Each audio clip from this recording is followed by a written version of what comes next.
आला होता तर आपल्याला काय त्रास होत होता?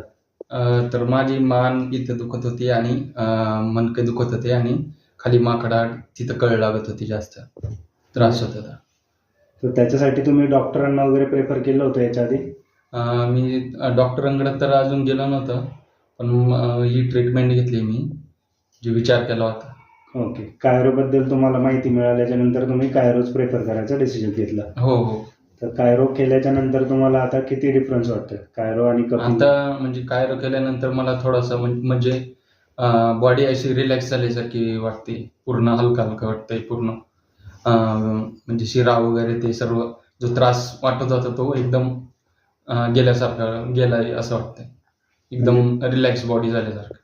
तुम्हाला मानेमध्ये जे दुखत होतं सर्व्हायकलमध्ये त्याला काय वाटतं की मान आता फिरवल्यानंतर मुवमेंट कशी येतं? आता एकदम रिलॅक्स, म्हणजे एकदम नॉर्मल जशी मान फिरवता येतं, एकदम नॉर्मल वाटतं. ठीक आहे. थँक्यू. चल, थँक यू.